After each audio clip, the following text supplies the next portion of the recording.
Engineer Abimbola, great to meet with you again at another UITP Summit. Secretary General Mohammed Mungazi mentioned yesterday in the opening that 20% of the workforce in transport is women make up only 20% of the workforce, which is quite a surprising figure. Yet he referenced 50 to 80% of public transport use is by women. We did that project with HBT, and what was identified, and I think this is world over, is that there's a lot of harassment of women on public transport, to the point where some women will just not travel on public transport because they don't feel safe.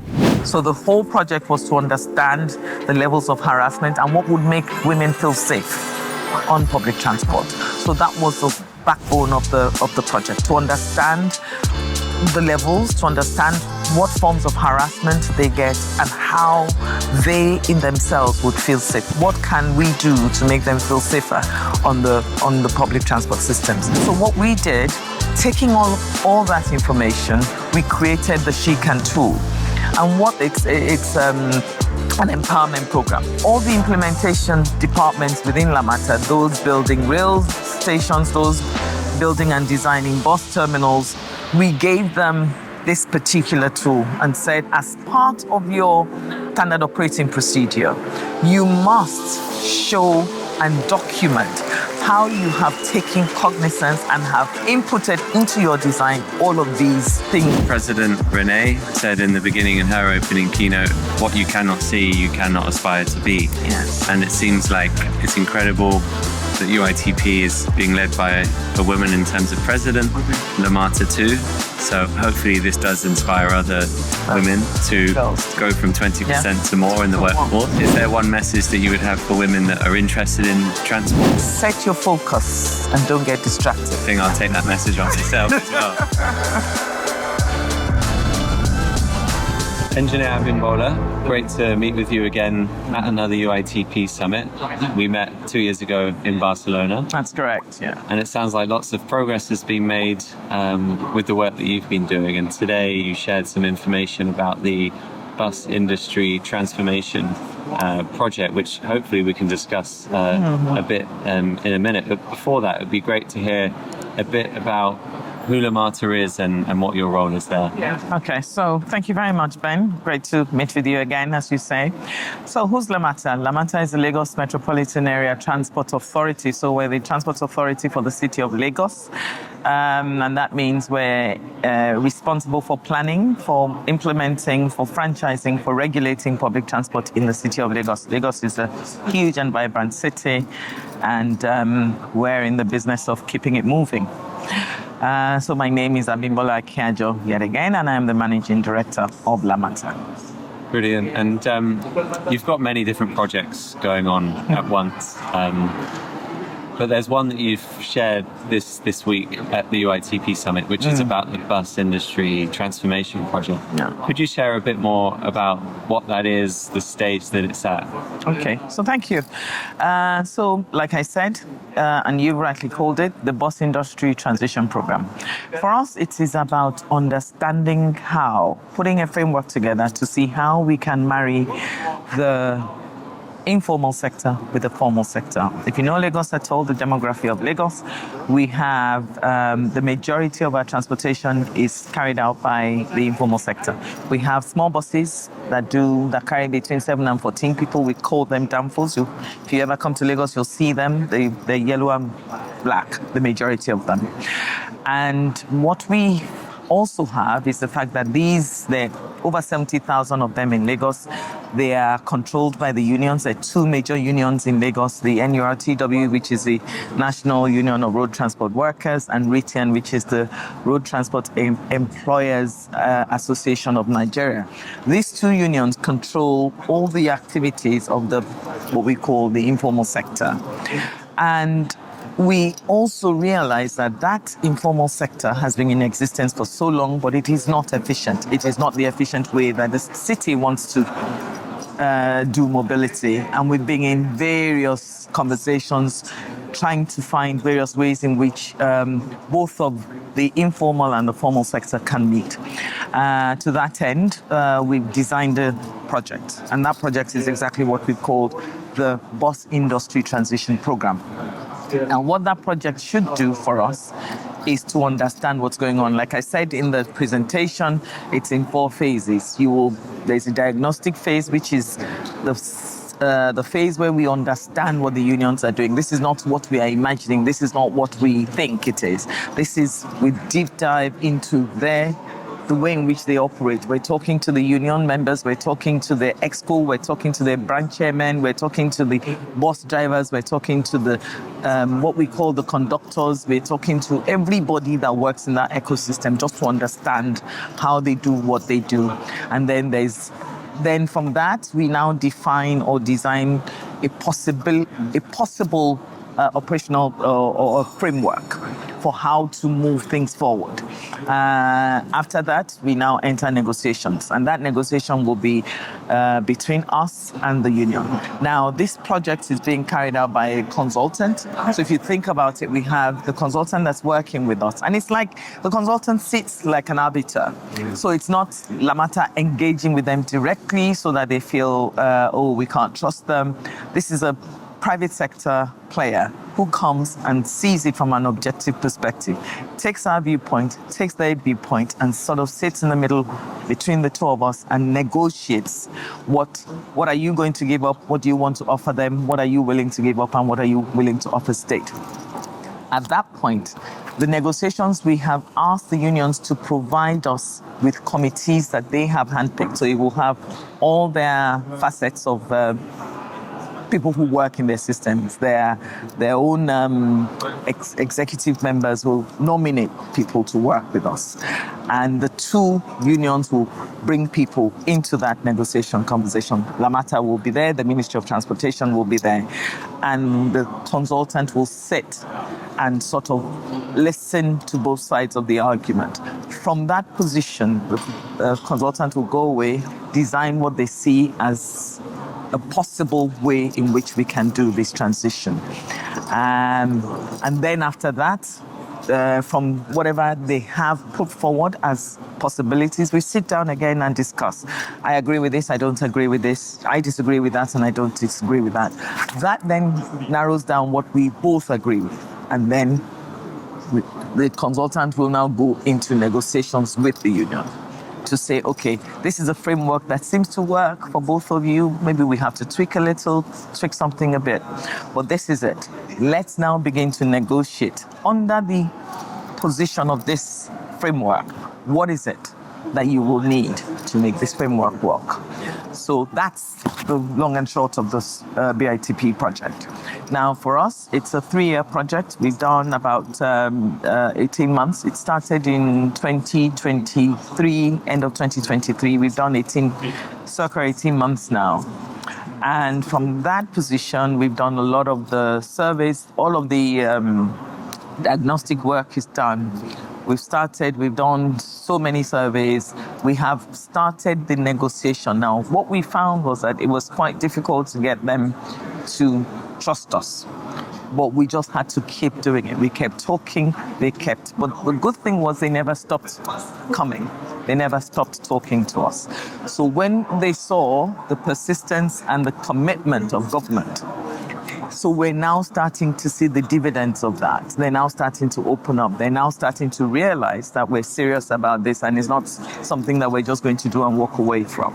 And so we're starting to tease out of them the things that we need. So sort of like we're starting to register drivers, we're starting to understand actually who works where and who controls what.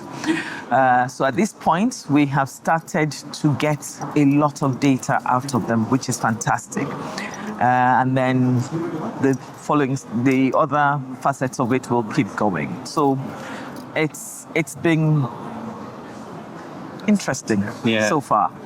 And it's been a platform where we've been testing each other out and trying to understand, are they serious, are they not serious? Can I trust them, can I not trust them? And I feel that we have come to a place now that both unions appear to feel that there may be something here that we can both work with. We in LAMATA, we're very excited about this. The ministry is really gung-ho. They've been very supportive of us, and we are certain that we can come to a place of agreement with the union. And once we do that, then it will be implementation. And what we've said is that to implement it, we're going to implement it on 8 new corridors that we're building in Lagos. So we're working on major 8 new transportation corridors. So they're not BRT, but they are quality bus corridors. That's what we call them. And those quality bus corridors are like areas that we're going to ensure that we have adequate public transport infrastructure, bus stops, bus lane markings, traffic signals, junction signals and stuff like that. And those signals will ensure a prioritization of the buses. So what we've promised the union, which I know is one of the reasons they are watching us to see whether we will make that promise true, is that they will be the ones to form the bus operating companies that will operate those. At least they will have the rights of first refusal. So we had something to offer them. And we're building that as we speak, and the construction of that, those corridors will complete by the end of next year at the very latest. So once that is done, hopefully we would have come through with the negotiations. We would have agreed what it is. We also have to buy new rolling stock. How that will be financed is all part of what we're going to discuss. Once that is done, we can now roll out this new way of doing business with the unions along the quality bus corridors. Now, for Lagos, it isn't the end. It is the beginning. Because that then says that if that is successful, I can roll it out in various zones in Lagos. So that's the bus industry transition program. Sounds very exciting. A few thoughts, comments, questions came up along the way. It's interesting you pick up on the topic of trust. Last year, my group, VUCA Group, set up a new portfolio led by Dominic called the Global Trust Project. And it's all about trust and the importance of trust in almost everything we do. Yeah. If you look at a trust index score of a country or a company, those who have a higher score tend to perform better socially, economically, and so on and so forth. And our opening keynote last year was about trust. We had a workshop about trust in transport, and it does seem like most of the challenges that we have on progress stalling is around trust. So it's great to hear of the way that you're navigating in that, and I look forward to hearing some of the results as you continue to progress there. Thank you. Then on the BRT topic, because quite often our advisory board, which you sit on, thank you very much for being part of that, has questioned why there is so much phrasing of BRT within our program. It's quite interesting because I guess BRT, if I'm not mistaken, is one type of bus. But you're proposing something quality corridor. Quality. So the BRT it's not a type of bus, but it's a type of bus lane. Yeah. So like in the UK, you have bus lanes. So with BRTs, they are segregated and they are delineated. So the BRT lane is what you have, the BRT alignment. So you have this lane that is segregated. Only BRT buses can go on it, and that's what the BRT is. And what that does is, is bus rapid program. So for that, it is the ability to move as many people as possible quickly without hitting traffic. Yeah. So that is why, for Africa, it's a big thing. It's the fact that it's cheaper than a metro, but it moves a lot of people. I see. When we started the BRT in Lagos, that first BRT moved up to 200,000 people in a day.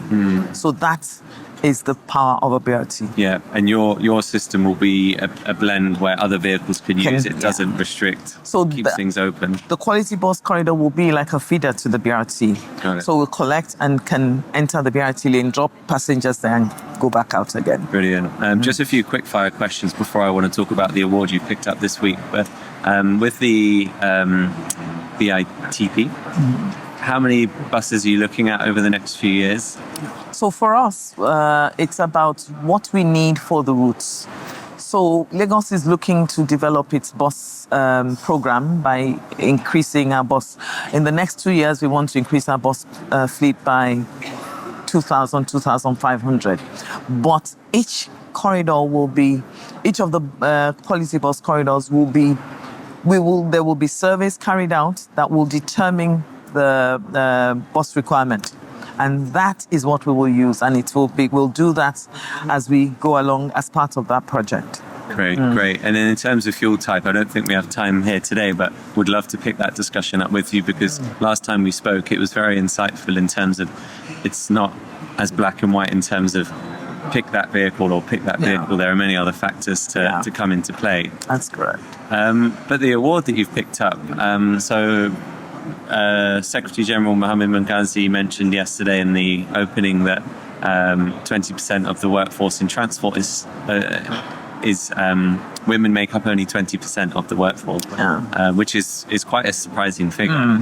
Yet he referenced 50 to 80% of public transport uses by women.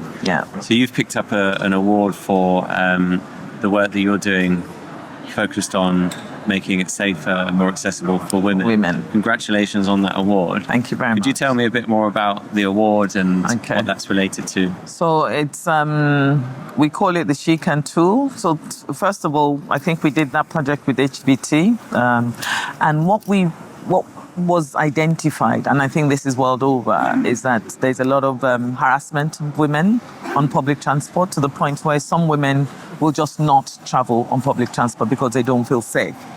And in Lagos, so the whole project was to understand the levels of harassment and what would make women feel safe on public transport. So that was the backbone of the project, to understand the levels, to understand what forms of harassment they get and how they in themselves would feel safe. What can we do to make them feel safer on the public transport systems? So those surveys, we collated all the information. We took the harassment methods, the way in which they're harassed, and then we took away from them, what do you think you want to see to ensure that this, or you think, well, if this exists, then the harassment wouldn't happen to me. And it's amazing how small some of these things are. It's like, let me know exactly where the female toilets are. Let me know that I can call somebody if I am feeling uncomfortable in my space. Let me know that when I walk down towards your bus terminal, that the area is lit. So just simple things. And so what we did, taking all that information, we created the She Can tool. And what it's an empowerment program. So what we then did with that information, taking that tool, we went back to LAMATA and we put that in the way in which we do business.